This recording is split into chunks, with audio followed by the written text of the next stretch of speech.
Rob Nelson, talk show host. Because you got the 70s thing going there. I got someone's underwear. Robert Kennedy, thanks for taking a minute. Simple question. Tucker?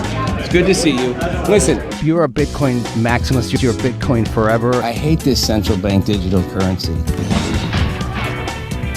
Hey, I don't have all the answers, but together, I know we can find them. Down in competition in the ratings tab for late night weekend viewers.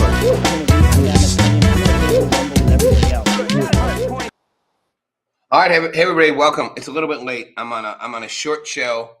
Got into town a little late, but wanted to jump in and do a quick Rob Nelson live. I mean, things are moving so fast right now, can't even keep up. Actually, interesting. Before I get into Iran, which is what I really want to talk about, and what's actually happening, big picture across the world. This is a big picture version. NVIDIA CEO Jensen Huang said that the AI boom, is literally just at the tip, at the beginning. And we know this. It's going to be everywhere, right? I mean, that's not a shocking statement. What's interesting is that he thinks it's strange to think that China will use American technology to advance the AI industry. It's because he thinks AI is about energy. It's about, a chip industry that we're a part of. It's, the models, the applications, he calls it a fiber layer cake. And every layer has an industry, and those are all industries that need to and will compete to secure AI leadership in the U.S. He actually thinks blocking the U.S. out of China was a mistake, but also expects that, many jobs, as we all know, none of this is rocket science, will be eliminated and others will be created. But what struck me interesting is he thinks AI will be, quote, super intelligent in narrow spaces.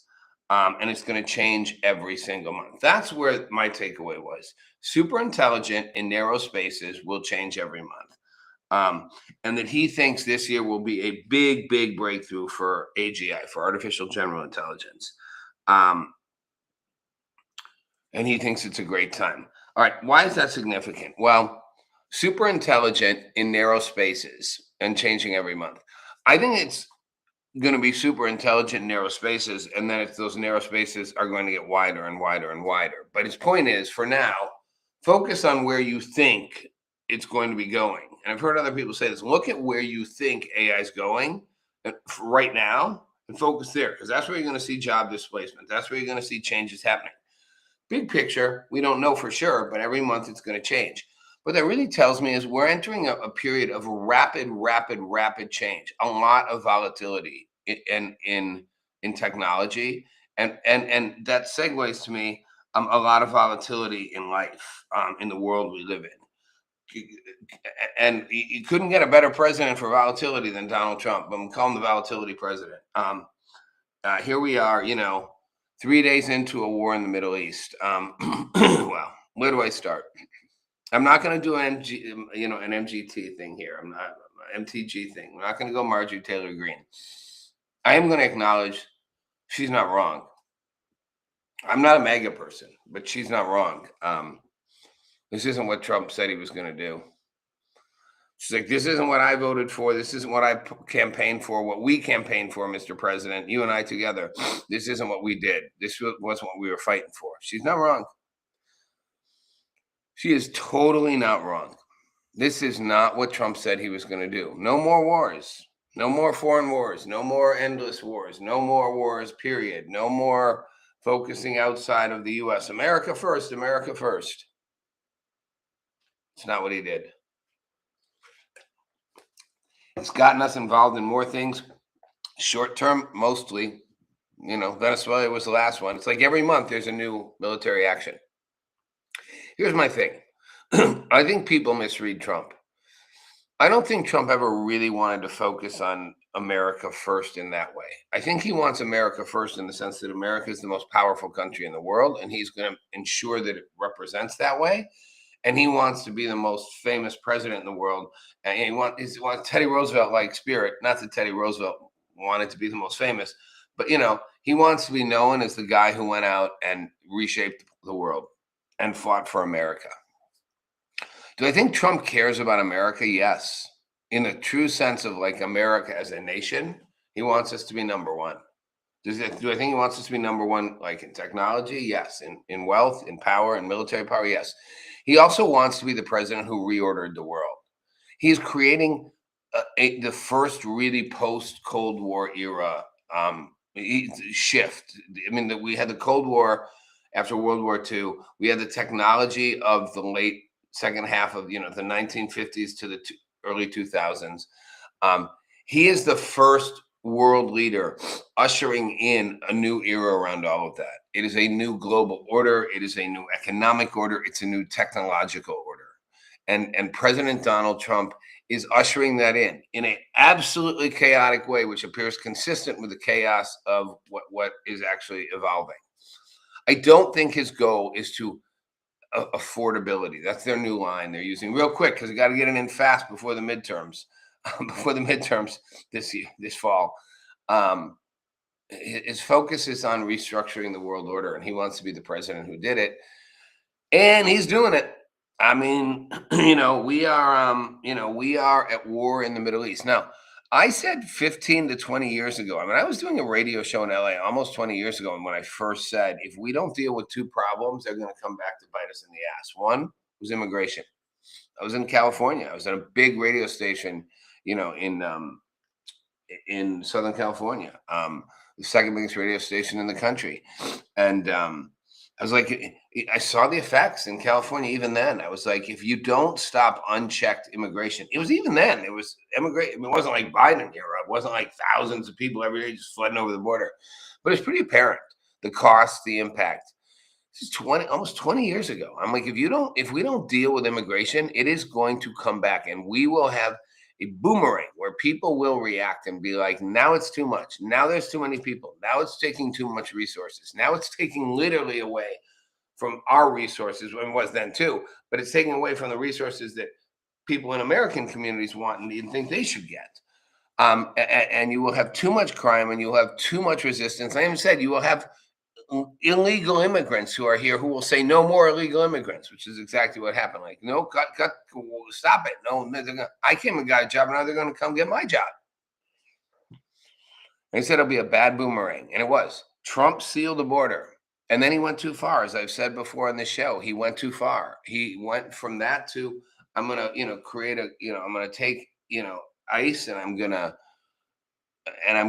to just deport the worst of the worst. Good. Get rid of the criminals. Absolutely. Two, we're going to put masks on people. They're going to go into communities, and they're going to pull kids out of schools and off buses. And I don't think they've literally pulled anyone off a bus, but go into people's jobs, take the parents, take community members. We're no longer just talking about grabbing the bad guys, the people who really are just scum. And if you're a criminal and you're here, I mean, criminals in general, but if you're a criminal and you're here illegally, I mean, yes, technically being here illegally is a crime. It's a civil crime. I keep trying to point that out. It's a civil crime. I mean, it's a weird definition, but it's not a crime like robbing somebody. But if you're here illegally, technically you shouldn't be, fair enough. But that's, again, millions of people here illegally who've been here illegally for a long time. Their kids are in schools. Their kids have graduated. Their kids are doctors and lawyers and whatever. You can't go after these people. It's just insane. It's wrong. It's immoral. And it's not even necessary. But Trump has a big appetite. He goes big. It's like big or go home. So now he's going to we're going to get everybody. We won't care. We're going to get all the millions of people who are here illegally because you all go back. That is not what people elected him for. Same with the military stuff, right? And I said 15, 20 years ago on my show, the second problem was Iran. Remember, Iran's been trying to build a nuclear weapon for decades. And I'm old enough to have been, well, actually, I was in college when the Iranians, when the Ayatollah Khomeini, the first one, not the guy they just killed, not Khomeini was and took power in 79. I was in school a couple years after that, and I actually met one of the senior embassy people who was held hostage when I was in college. I was he'd been invited to speak at our college, and it was a Friday night, and I went to the speech. It's funny because it was actually the night of initiation for we had like dorms, like houses. They were like frat sororities, but it was a private school, so they weren't literally they weren't part of like national chapters of fraternities or sororities. They were our own version, but they'd been around for 100 years with charters and flags and the whole thing. And it was the initiation for my house. And instead of going to my house's initiation, because I thought the whole thing was a joke, and I thought it was actually kind of offensive that, you're going to take the freshmen and humiliate them to be part of the group. So I went to this thing instead with the with like deputy ambassador or whatever from the embassy in Iran, who'd been a prisoner a hostage for 400 days, 439, whatever it was. And I don't know how long they kept him. They took that embassy over. It was over a year. I mean, that's what launched Nightline. It started out Ted Koppel just doing reports on the status of the hostages, and then it became day 1, day 2, day 3, and pretty soon it was like day 365, and then that just became Nightline, like the show Nightline. Which again, a lot of you may not remember, but it was the go-to nighttime news show for almost a decade, and everyone in Washington watched it. All the power players watched it. It was being watched at the White House. It was being watched on Capitol Hill. It was the most influential news show, I would argue, more influential even than 60 Minutes for quite a long time. But it started in 79, just Ted Koppel covering every day of the coverage. And it's funny, sidebar, I was on Nightline, a total issue dedicated to me and the organization and John Count, who I was doing it with, called Lead or Leave. It was us against the third issue that I've always talked about is dealing with entitlement reform, which I'm going to get to before the end of this. And so I'll come back to it, but it was a show dealing with entitlement reform. So we're going to come right back to that in a second and wrap up on that. So I'm going to take issue 2 was Iran. I know there's a lot of sidebars to get here. And I was like, if we don't deal with Iran, Iran is going to get a nuclear weapon. This was true 20 years ago. They are on a mission to get it. They will eventually get one. And I said at the time, there are 2 options here. One, figure out how to negotiate with them. Give it a shot. Sanction the F out of them. Like, do whatever is necessary to stifle and prevent them from building it. And if you can't, then we will have to, and I said at the time, this is 20 years ago almost, we will have to take out their capability. And if we don't, Israel will. Because the minute it becomes apparent to Israel that Iran not wants to, but can actually achieve a nuclear weapon, forget about long-range ballistic missiles. They don't need long-range ballistic missiles to hit Israel. They need medium-range missiles. The minute Israel's clear that Iran can and is close to building a nuclear weapon or the potential to do that, they will launch on their own. This is 15, 17 years ago. This was true. It's just been a matter of time. And now Iran got close enough. And Iran was on the verge. And what did we do? We went in with Israel and took out nuclear facilities. Now, clearly, we didn't obliterate them. According to Trump, we did. We didn't, because that's what we're worried about now. It's also not true that they're a week away. I think it was Steve Witkoff or whoever said they're a week away from having. They're not a week away. If we obliterated them, they can't be a week away. But obviously, the point was they're close enough and they're not stopping. And I believe our operation, Epic Fury, was built on the back, and I think it's becoming clear, of Operation Roaring Lion. Israel was going to do this. And I have a feeling they said, we're doing this. You coming with us or not? Like, we're going. We're not asking permission. We're going. We're going after, the Ayatollah. We're going after the leadership. We're going after key, ballistic missile sites and launchers. You want to join us or not? We're like, okay, we're in. Because Trump wants the same thing. But again, Trump wants America to be world dominant more than he wants the American people to all be, living their best lives. Sure, he wants future generations to. I'll give him credit. I'm going to come back to what I was trying to do with my Gen X organization for future generations. But the mega people, the diehards, are holding on, saying this is all part of a master plan. But at a certain point, a lot of mega people are going, not part of the master plan I voted for, man. The master plan was seal the borders and make things better here at home. How many more wars you got lined up for you? How many more peacekeeping operations you taking on? How many more countries you're going to threaten to do whatever? This is going to be the biggest backfire in the midterms you've ever seen. And I'm going to go on record right now. I think Democrats win the House and the Senate. The majorities right now are, so the margins are tiny. You got a couple votes here and there to play with. You don't need to flip many seats. And when they do, and I've said it before, the first thing they will do is eliminate the filibuster so that they can pass whatever they want. Trump will veto everything. So it's a sort of 6 1/2 dozen of the other. But they will eliminate filibuster, the requirement to get 60 votes. And then they will impeach President Trump. And they will succeed at impeaching him, and they will succeed at convicting him. And they get so many things they'll impeach him for. Someone said to me the other day, what do they impeach him for? I don't know. You make you a laundry list. I mean, they're going to start with the ICE operations. They're going to impeach him over this. They're going to say this is like, this is extending beyond his constitutional war powers. They'll impeach him over Venezuela. They'll impeach him over bombing the boats out of the drug boats. They'll find one of 20 reasons to impeach him for, high crimes and misdemeanors, the constitutional definition, and they will impeach him and they will convict him. I think that'll happen. Now, final thoughts here. Because I promised a short show. I like short and impactful, short and fast. That is not what she said. Maybe it is. Maybe that is what some people say. With that line, everyone's like, that's what she said. You ever notice half the time when people say it, it's not what she would have said, it's what he would have said. Now 1993, basically, again, 30 years ago, I launched the Leader Leave, the Gen X political movement, right? And put the moniker Generation X into life. I didn't create the moniker. Doug Copeland wrote the book, Generation X, but me and a handful of people kind of activated that moniker on the national press because there wasn't social media. And the way you got a message out was over a legacy media, print, television, cable news emerged. It was CNN.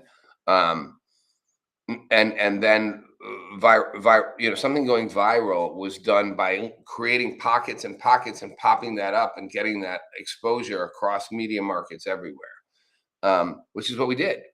And we did that with Leader Leave, our advocacy group. We did it with the name Generation X, which is why the New York Times said I'm the original spokesperson of Generation X. Well, right, because I didn't create the name. I just pushed it out there so hard on so many platforms that it stuck. Me and a handful of other people, but small number of us. It was like 6 or 7 or 10. Leader Leave was built on the premise that we were creating an insustainable burden for future generations, starting with our generation, Generation X. I'm older now. So to you millennials and Gen Zers, it'll be like, what? But remember, I was a late 20-something in the 90s, and I was watching my generation be the first generation to be latchkey kids, to have, grow up with primarily divorced parents, to have a standard of living that would be below our parents, to not be able to own homes easily, to not have secure, again, every generation before it had economic security and a degree of emotional and relationship stability. We would be the first that would not. We became the generation that would distrust the institutions first. We would distrust what the leaders were telling us. We would distrust what the media was telling us. We wouldn't look at one party or the other party as a sacred truth. We'd look at them all as questionable. Like, you guys are more about yourselves than you are about us. We distrusted almost all institutional frameworks. That's where grunge came from. That's where the 90s music came from. That's where the pushback of the 90s politics. It's why the 90s were such an amazing era to live in as a 20-something. It was a brilliant time to be alive. I mean, it sucks now if you're 20-something. Everything's so controlled and orchestrated, and people are on their devices, not talking to one another. It's like this at a date. No, we had fun. But we were scared about a future. I was a scared 20-something, scared in the sense of like, we're getting fucked by the system. and it's going to end badly for us. And I fought against it. And one of the primary things I fought against was what was happening with the deficit, because it was an example of mortgaging one generation's future on a massive credit card. Like, we'll just spend more and more and more every year, and the debt will get bigger. And who's going to pay for it? Well, you guys will. When you get older, you Generation X, you'll pay for it. Well, we did the same thing. So now millennials could pay for it. Same thing's going to be passed on. So now Gen Z can pay for it. And it's just gotten worse and worse. It's become unsustainable. The debt is unsustainable. And Social Security is going to be dead. And I, again, 25 years ago said, 30 years at this point with Leader Leave, said, we will hit an impact. I thought it would be about 30 years. I was a little off, where Social Security will, I will never get it. The people 10 years younger than me will never get it. The millennials will never get it.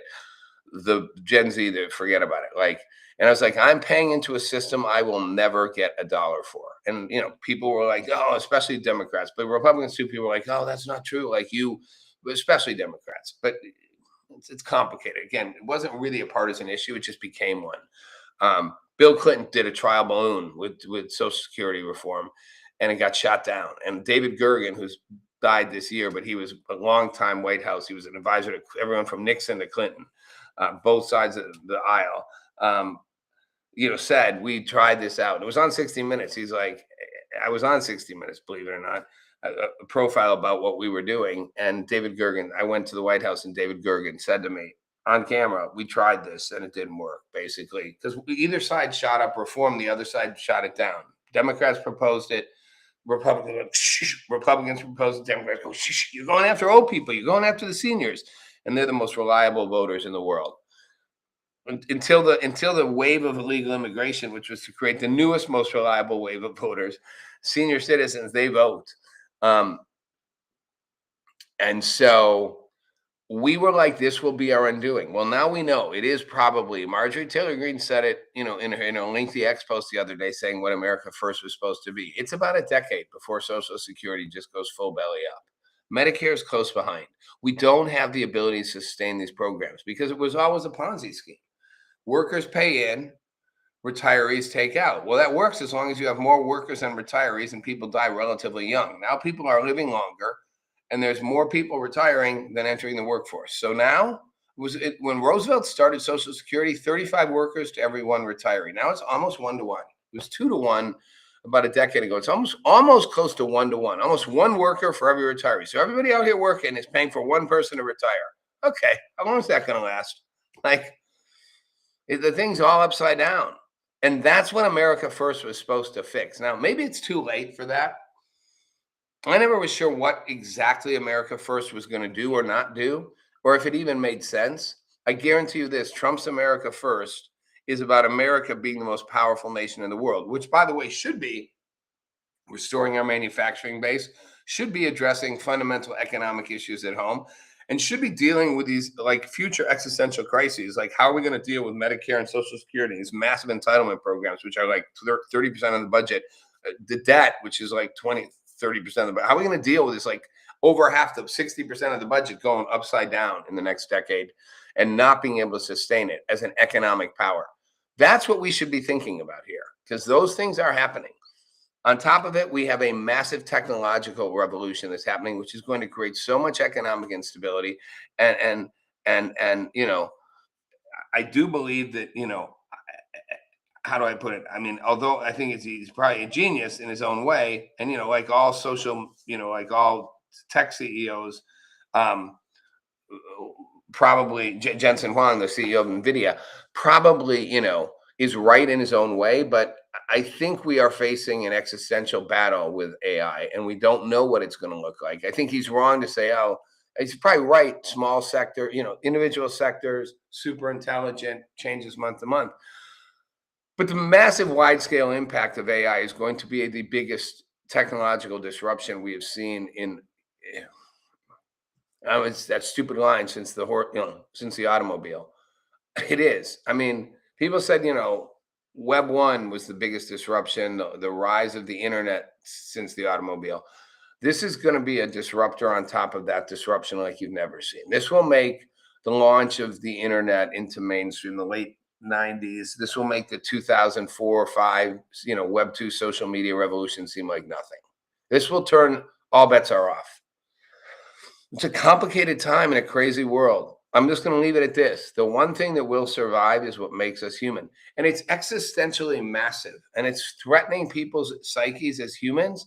That's why you're seeing more suicides. It's why you're seeing more people kind of losing it. You're going to see more people going crazy, throwing everything to the wind, being like, who cares? I'm just going for it. It's going to sound dumb, What's the line, in Anchorman, stay classy, San Diego. Stay human, everybody. Stay human. Thanks for watching. It's Rob Nelson Live. See you next week or Wednesday. Depends. Who knows?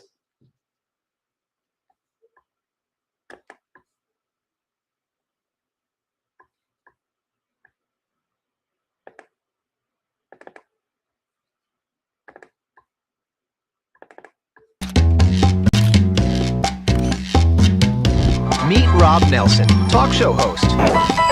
Because you got the 70s thing going there. I got someone's underwear. Robert Kennedy, thanks for taking a minute. Simple question. Tucker? It's good to see you. Listen, If you're a Bitcoin maximalist, you're Bitcoin forever. I hate this central bank digital currency. Hey, I don't have